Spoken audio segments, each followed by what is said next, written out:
Voilà, pareil pour ça aussi également. Ici, on peut utiliser de la matière organique, de la fumure et de fumier, disons, chaîne de poulet pour effectivement un engrais de fond. Mais néanmoins, il faut veiller à désinfecter la fiente de poulet. Il faut désinfecter correctement avant d'utiliser. Très important. Il faut bien désinfecter avant de l'utiliser. Laisser sécher au soleil pendant plusieurs jours ou enfermer ça, emballer ça dans la matière plastique pendant plusieurs jours, laisser ça au soleil, frapper, désinfecter, tuer tous ces vers de nématodes avant de l'utiliser. C'est très important.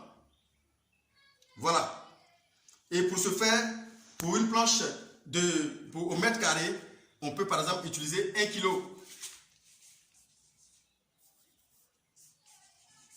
1 kg pour vraiment mélanger avec votre terre. Ça, c'est la fiente de poulet, tout ce qui est comme matière organique. Ou bien du compost. Compost, tout ce qui est compost, fiente de poulet, tout ce que vous connaissez, il faut prendre cela au moins à raison de 1 kg. Maintenant, on peut aussi utiliser l'engrais minéral, le NPK. On peut utiliser le NPK, ici effectivement, en engrais de fond pour la pépinière. Engrais de fond pour la pépinière. Ça, c'est pour les désinfectants.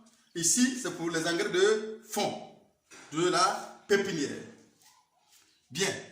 Ici, on peut utiliser aussi 10 grammes pour le mètre carré. Quand il s'agit de l'engrais de NPK, tu peux prendre le 12, 22, 22. Voilà. Le 10, 18, 18. Il y a d'autres qui vont prendre même jusqu'à 14, 14, 14. Ça dépendra de ce que vous voulez. Voilà. Donc ici, on peut prendre le 12, 22, 22. Bien. Donc voici un peu ce qu'il faut, comment il faut préparer la planche. Et ici, lorsque vous allez prendre cela, vous allez mettre ça dessus. Vous pouvez laisser votre planche réellement se reposer pendant environ 21 jours. C'est-à-dire, lorsque vous aurez mis votre diaphragme,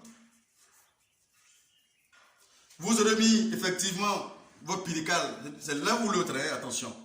Ou bien quand vous aurez bouilli l'eau pour verser dessus, ou bien vous fermez pour tout ce que vous aurez mis votre NPK. Voilà, 12, 22, 22. Quand vous aurez mis tout cela, vous pouvez faire une solution, une bouillie d'un insecticide, ça dépendra maintenant de la matière, matière active que vous allez choisir. Un insecticide, tout simplement, vous pouvez prendre un insecticide, qu'est-ce que vous voulez. Et un fongicide que vous voulez, et même un bactéricide que vous voulez.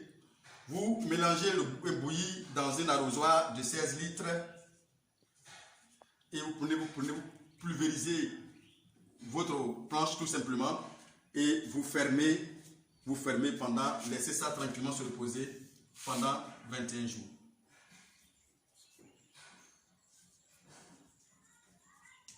Voilà, donc tout ça là, c'est une organisation. Parce qu'il faut connaître que je dois faire le travail, c'est à 21 jours après, je dois faire maintenant mes semis. Donc du coup, je sais que tout ça, j'ai bien dit que je sais que j'ai fait ça en février. Voilà, je sais que j'ai fait ça en février. Donc si je sais que j'ai fait ça en février, donc c'est quand je dois alors positionner tout cela et puis faire ma pépinière en février. Ça doit compter beaucoup. Donc il faut connaître que si c'est en février, je dois faire ça avant février. Donc 21 jours avant février, je dois faire tout ce travail-là. 21 jours avant février, si j'ai choisi de faire ça en mars, 21 jours avant mars, je dois faire ces activités. Je dois faire ça en avril. 21 jours avant avril, je dois faire cette activité. Et du coup, quand j'aurai fini de faire ça, j'attends 21 jours et je vais maintenant, voici maintenant 21 jours après, ma planche là est saine. Maintenant, je peux déposer maintenant ce que j'appelle maintenant le semis. Ici, voici ma planche. Voilà, ça ressemble un peu plus à une planche. Voici ma planche maintenant saine. qui a subi tout ce que je viens de dire ici. Si on a décidé de faire bio, voici on peut utiliser ça. Et je dirais encore la matière organique ici à raison de 1 kg. Voilà. Si on a décidé de faire aussi une culture conventionnelle, on peut utiliser ça et tout ce que vous avez. Maintenant, quand on a ça, un produit fongique, les produits fongiques, je vais vous donner ça par la suite, lorsqu'on va essayer d'évoluer. Maintenant, quand j'aurai fini de faire tout cela, voici, je vais faire des sillons. Bon, je vais le faire de manière horizontale pour que ça c'est. Pour qu'on puisse pas, il faut qu'après planche, voilà. Voici la planche qui est, voilà la planche qui est là.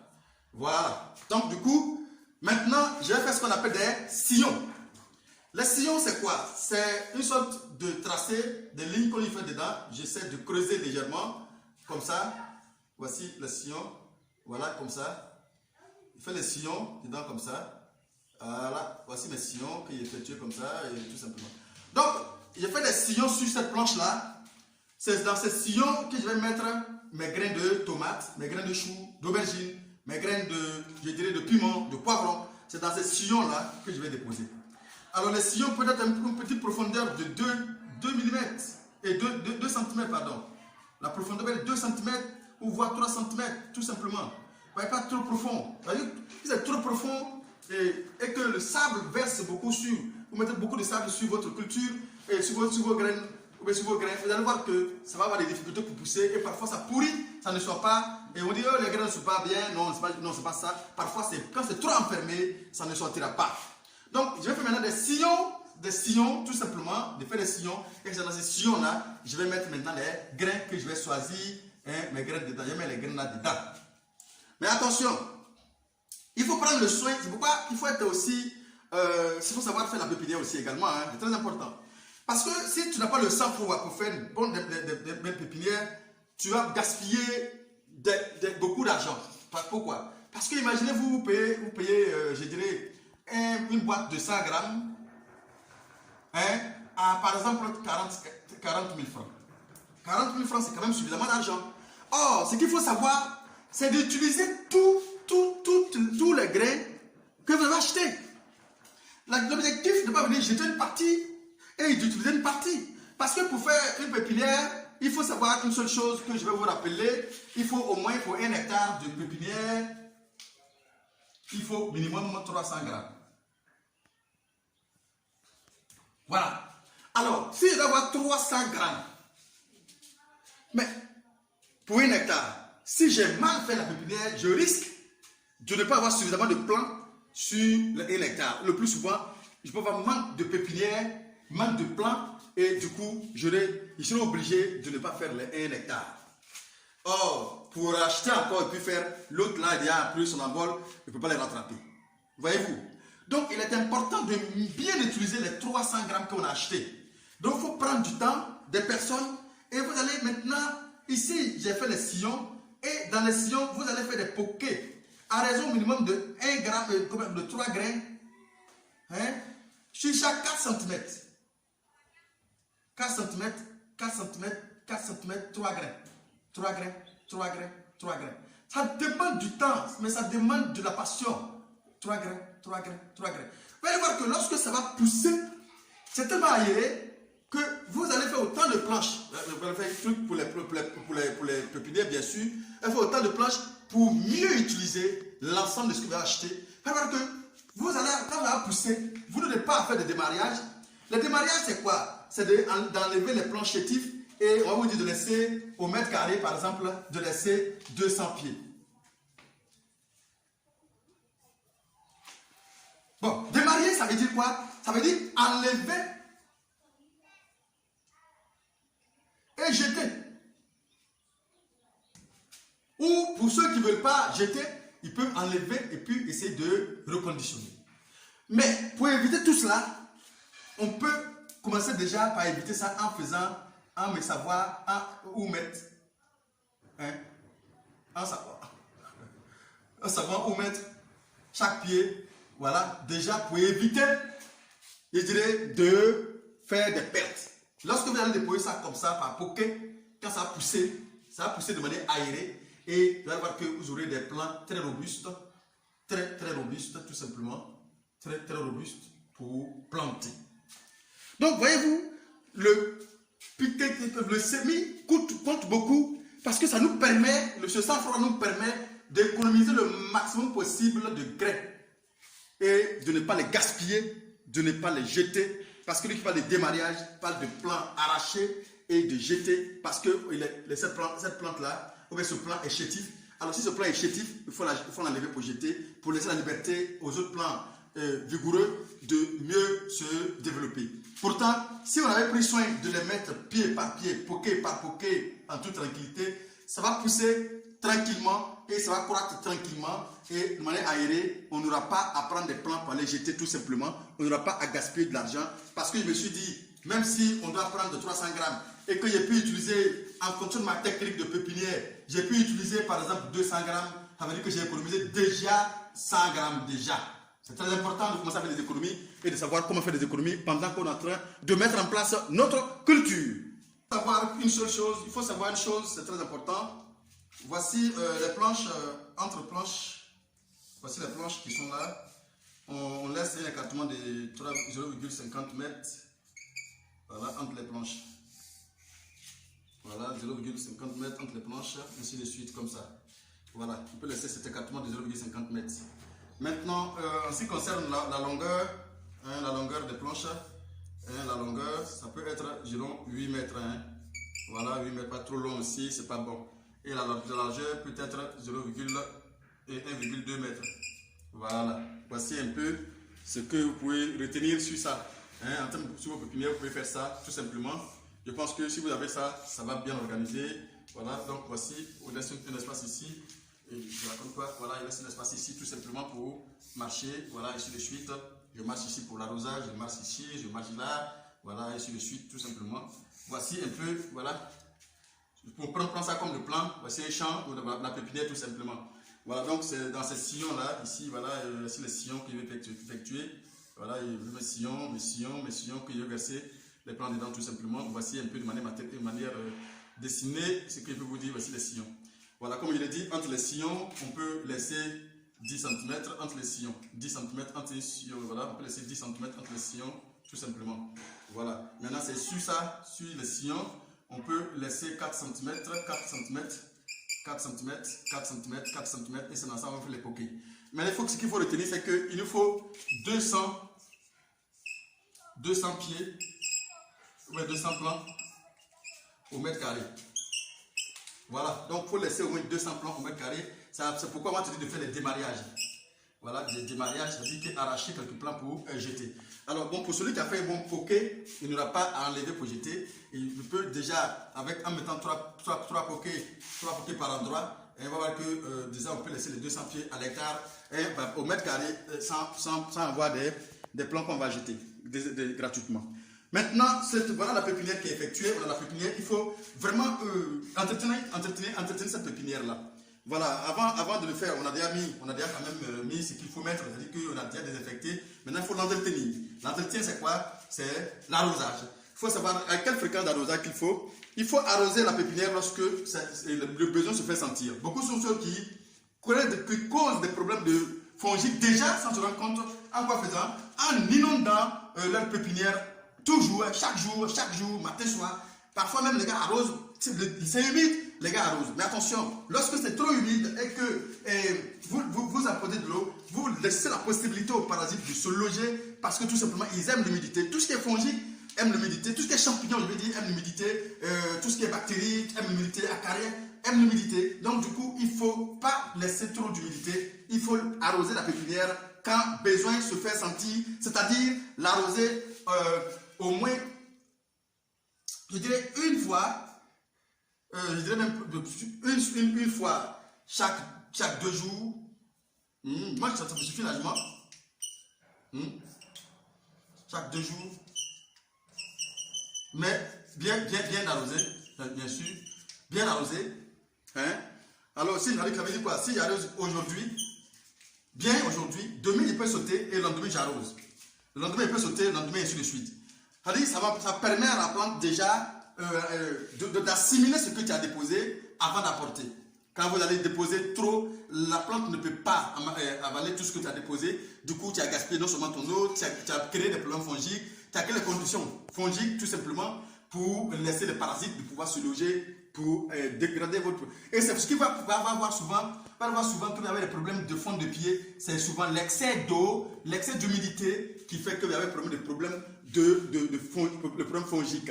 C'est très important de souligner cela. Maintenant que vous savez comment arroser, il faut aussi savoir que s'il y a des herbes qui poussent, enlevez les herbes qui poussent dans votre pépinière pour éviter que ces herbes-là puissent envahir votre culture, parce que c'est dans les herbes se cache tout ce qui est comme insectes, tout ce qui est comme bactéries, acariens, tout ce qui est nuisible. Ces adventices-là, il faut les éliminer. C'est le premier traitement au niveau de nos cultures. Ne pas laisser les herbes rivaliser la nourriture avec les plantes. Ne pas laisser les herbes rivaliser, disons, être des nids de parasites pour nos plantes. Il faut les désinfecter, il faut les dégager immédiatement, il faut les éliminer. Très important. Bien, maintenant qu'on a commencé le premier traitement, il faut au moins intervenir dessus une fois par semaine en faisant bouillir une bouillie d'insecticides.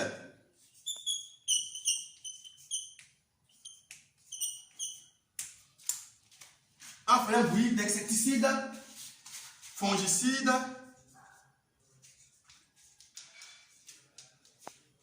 et engrais foliaires.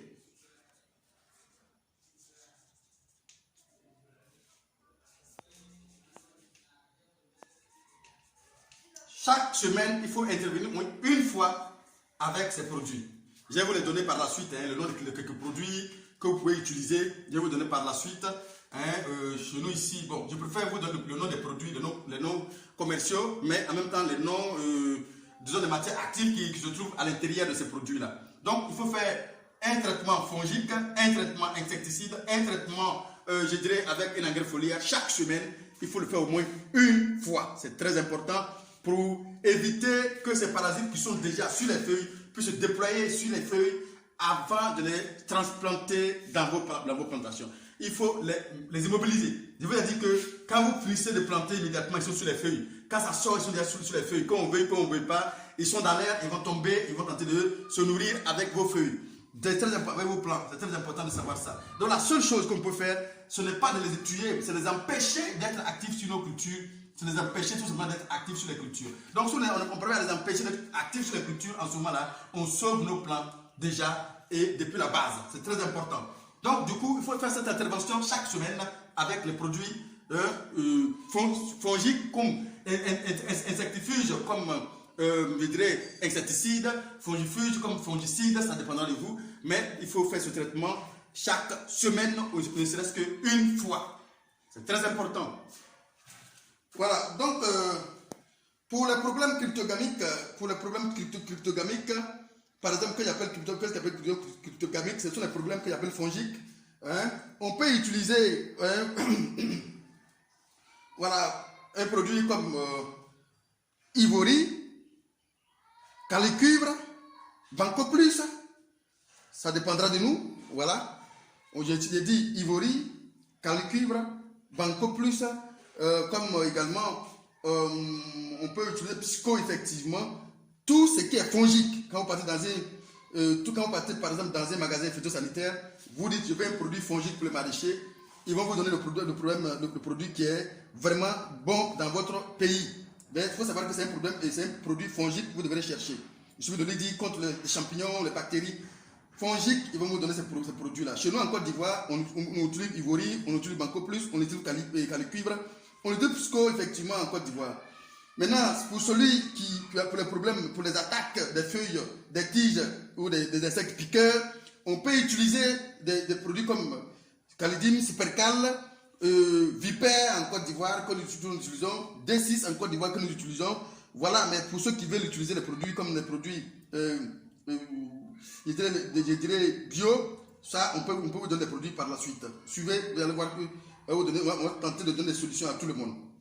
Voici un peu ce qu'il faut pour pouvoir, je dirais pour la pépinière, pour sécuriser la pépinière. Voici ce qu'il faut. Ces différents produits-là peuvent sécuriser vos pépinières. Mais tenez-vous bien, j'ai fait une liste de tous ces produits et je vais vous balancer ça par la suite pour ceux qui vont acheter le coup. Je vais vous donner ça par la suite sur un bon tableau pour que vous puissiez savoir quels sont ces produits qu'il faut utiliser, bien évidemment. Voici pour le moment, on va s'arrêter sur la pépinière ici maintenant. parce que mes appareils sont déchargés. On va s'arrêter là et on va revenir dessus par la suite. Donc voici un peu ce qu'on peut dire, on a pu dire jusqu'à présent. Mais pour les engrais de fond, on peut utiliser le MPK 12 428, ça dépendra de nous. Ça aussi c'est très important, ça veut dire qu'il y a 12% d'azote, 4% de phosphore, 28% de potasse, associé aussi à 6% de magnésium. Voilà, on peut l'utiliser, c'est très important aussi également, à raison de 10 grammes par mètre carré. Merci et à tout à l'heure.